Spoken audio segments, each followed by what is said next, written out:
الحمد لله كفى وسلام على عباده الذين اصطفى وبعد.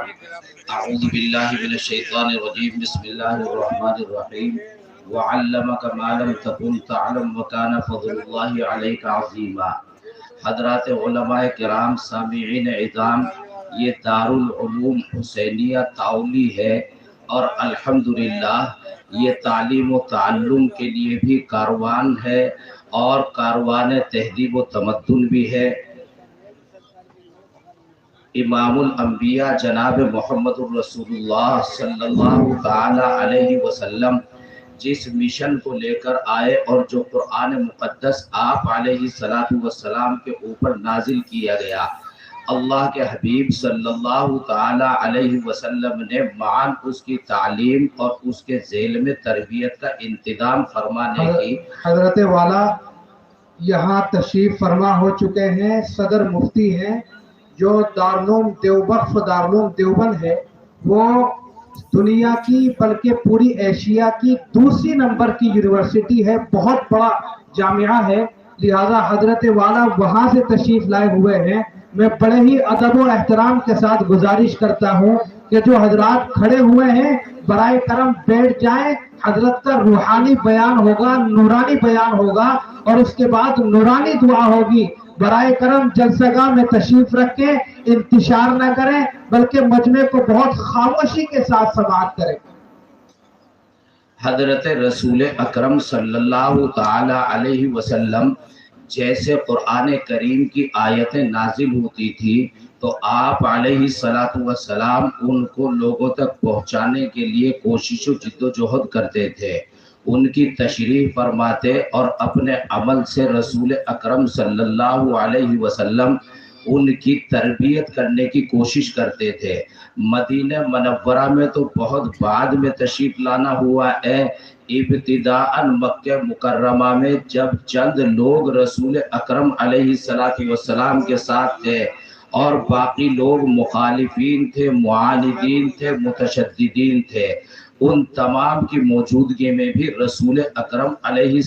السلام نے تعلیم اور تربیت کے لیے مدرسے کا دامن نہیں چھوڑا۔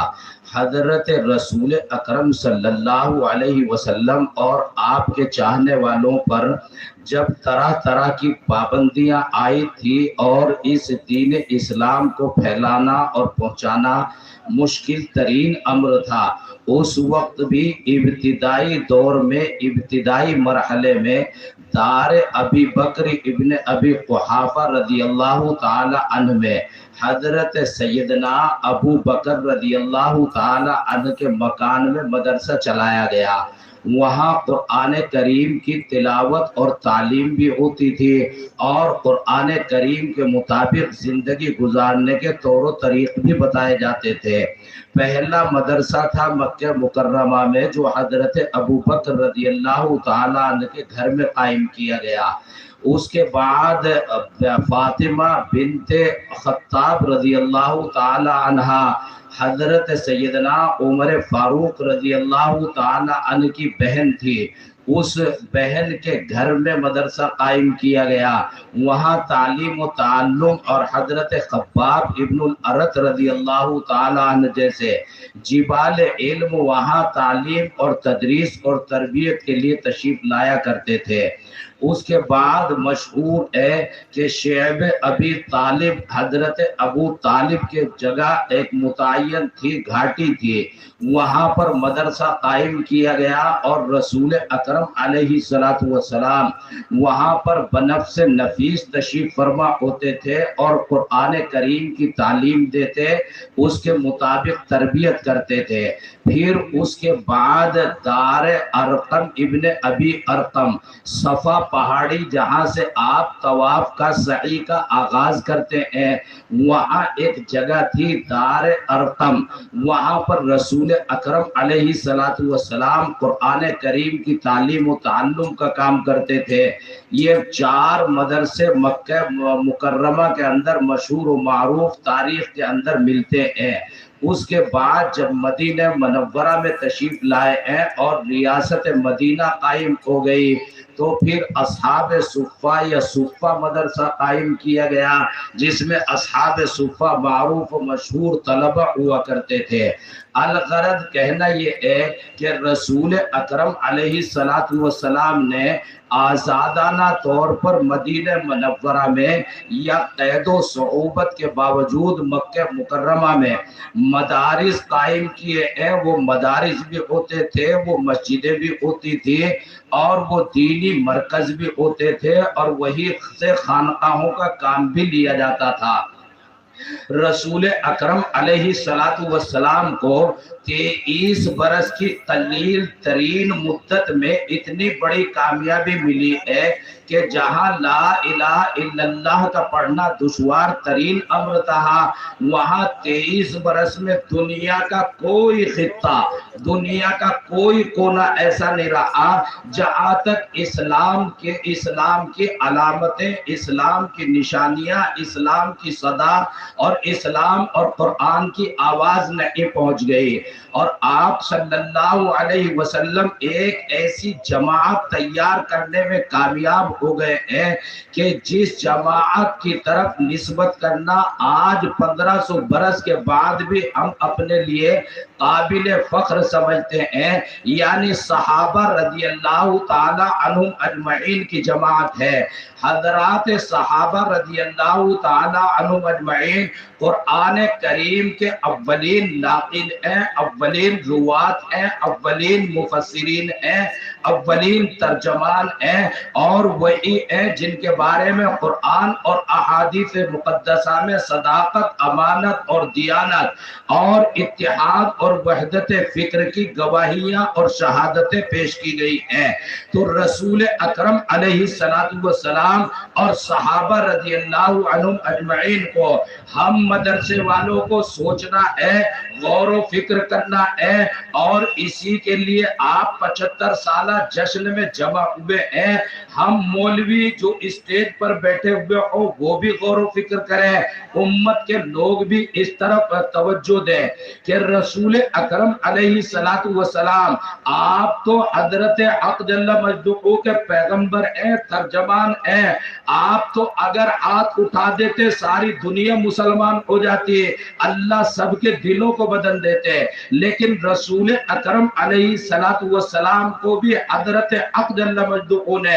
اسباب کے تحت دنیا میں تعمیر و ترقی کا حکم ارشاد فرمایا، اور رسول اکرم علیہ السلام نے اس دار الاسباب دنیا کے اندر اسباب کو اختیار فرمایا۔ سوچنا یہ ہے کہ وہ کون سے اسباب ہیں کہ جن کی بنیاد پر اتنی قلیل ترین مدت کے اندر اتنی بڑی کامیابی اللہ رب العزت کی طرف سے میسر آئے۔ یوں تو اسباب بے شمار اللہ رب العزت نے آپ کو عطا فرمائے، آپ دائیں دیکھتے، بائیں دیکھتے، آگے دیکھتے، پیچھے دیکھتے، آپ کو تو معجزات سے نوازا گیا۔ آپ جب چاہتے اسباب کو اللہ رب العزت سے حاصل کر لیتے، لیکن رسول اکرم علیہ السلام کے بارے میں اس کامیابی اور اس ترقی کے اصل راز کو بیان کرتے ہوئے حضرت حق جل مجدہ نے